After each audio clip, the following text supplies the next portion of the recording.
This book, I would say, am I even in focus? I'll be so pissed. Okay. Hey girl, hey. So today we are going to be reviewing, I'm going to be reviewing the novel Cinder by Marissa Meyer. So Cinder is basically about a girl living in New Beijing in a futuristic dystopian society whose name is Cinder. And basically Cinder is an orphan. She lives with a woman named Audrey and her two daughters, Peony and something else, I forget the other daughter's name, but it's basically a retelling of Cinderella. So Cinder is Cinderella. She has her ugly stepsisters, but she's actually like, she loves one of her stepsisters. She's her best friend and stuff like that. And it's basically Cinder being a cyborg. Not many people know about it. A lot of people do, but not everybody does. She's technically not human because at some point in her life, she knows that she was injured beyond repair, beyond being fixed and cured. So they removed parts of her bodies and replaced it with mechanical parts. So she's kind of like a Terminator. She is this world-renowned mechanic in New Beijing because she is a cyborg. She's really good at fixing things, and basically she is approached one day at a fair by the Prince of New Beijing, and he needs her to fix his android. And the story kind of just takes off from there, and it's just a political drama, really, about New Beijing versus the lunar people, who are the people that live on the moon, who have these like crazy abilities and magic and are like super creepy. Honestly, they have a lot of power and they manipulate average people a lot. They can like completely take over their mind and make them do things, kind of thing. They're just a really big threat, and they want to either wage war on the world or marry the Prince of New Beijing. So it's kind of just like a drama surrounding that. It also takes place during a crisis of the leishmaniasis virus, which is kind of like a influenza that is just wreaking havoc all over the world in this world. And overall, it's just a really good story. Sci-fi, dystopian, YA, robots, lunar moon people, good stuff. Highly recommend.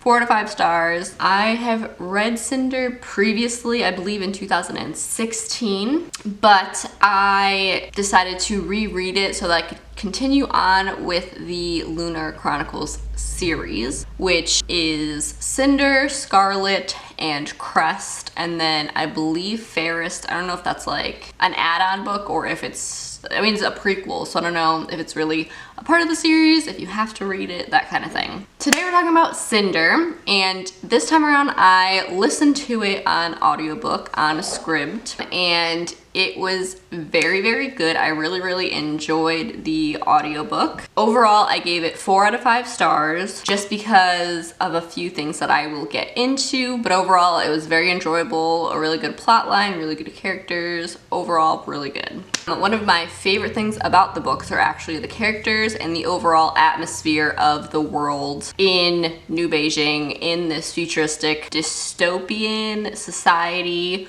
where Cinder is living. It's very cool and interesting to learn about, but at the same time, it's very tangible and relatable. Like, I can see it happening in the future.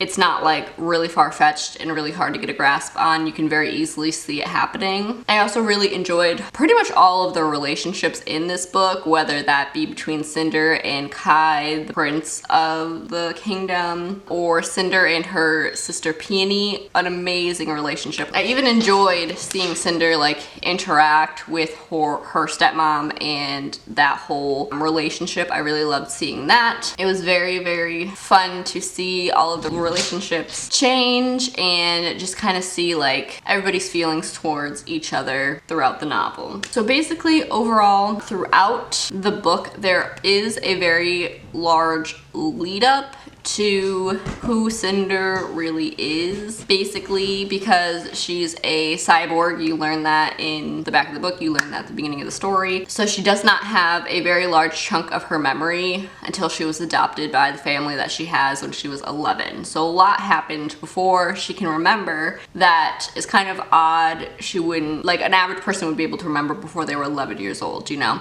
So there's a big gap. So Cinder doesn't really know who she is, and it didn't really bother her. until the story begins. And learning about it was very interesting. I really liked learning about the specifics behind it, the different events behind it, and everything like that. Overall though, like the big plot twist at the end, I'm not going to give anything away, but it was slightly predictable for me. Like I definitely saw it coming from the beginning because it was kind of hinted at over and over and over again, like this big question mark throughout the book. And I feel like I definitely guessed it when I first heard about it, but it didn't take away from the book at all. It didn't really take away, well, it took away from the big reveal, I would say, because it's kind of like, yeah, I saw that coming, thanks, I appreciate it. But overall, it was still a fun ride to get to that point, if that makes sense. So I'm actually a pretty big fan of like futuristic dystopian novels. Like I really love Saga is another good one if you want like a graphic novel kind of adult twist to this kind of story. But I do like stories like this a lot because I really like learning about new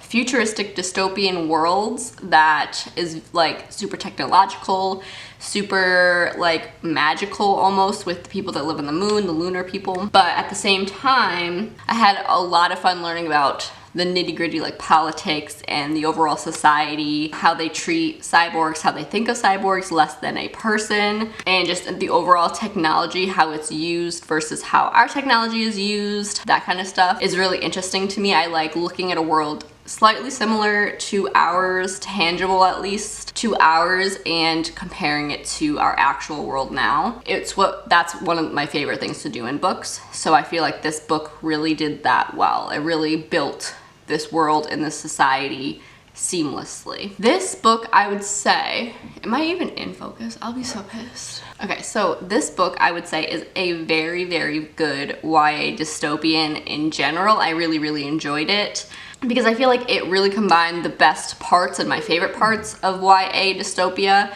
with this iconic, very well-known story of Cinderella in a very seamless, fresh sort of way, because you're just going along the story and then something will happen and you're like, oh my gosh, that's this from Cinderella, but she's doing it in such a different and clever way. It's not like redundant. It's definitely new and different and unique, and I really like that about it because I hate when things become a retelling but they're just saying the same story just like slightly different and with different names and like a different context. Whereas this was like different context, different names, different ethnicities, different locations, different time period, just completely different. And one of the downsides to it being a retelling that I didn't enjoy so much was the romance. The romance wasn't like amazing. I really like the character of Prince Kai and I like his struggles as a character and the things that he has to overcome throughout the book. But the romance between him and Cinder isn't amazing, and it happens like within the first chapter. You kind of have an inkling that this is how it's going to turn out. It's very predictable that like they're going to have an interest in each other kind of thing. And so it wasn't like awesome, amazing. It was kind of insta-lovey, kind of like star-studded, like this is this prince, oh my goodness, I can't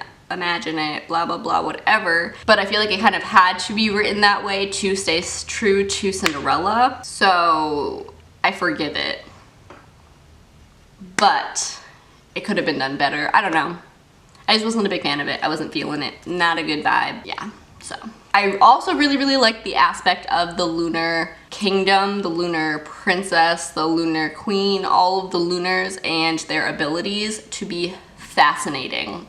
I thought that that was such an interesting take on like the villain in the story, because like them having these like abilities and powers and you can't tell who's a lunar and who's not a lunar and all this kind of stuff. Very, very interesting, and how that could lead to a war and having the political drama of a forced marriage and all that kind of stuff. Having the lunar people there was just so interesting. I very much approve. I know a lot of people didn't really like the science fiction elements of this book. Even science fiction fans didn't really enjoy it, but I actually really liked it.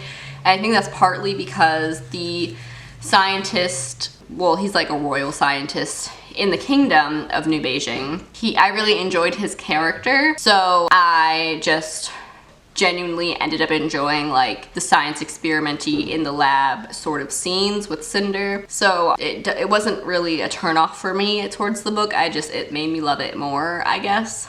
And now I'm reading Scarlet. I just started it. I'm reading it half audiobook, half physically at the same time. And so far it's really interesting. It's really different. I feel like it's a really good continuation from Cinder to a different retelling. Really good retelling of Red Riding Hood. And I'm really excited to see where the series goes. I know Crest is like the best one, so I'm really excited for that one. So that's gonna be really good. But yeah, thank you so much for watching.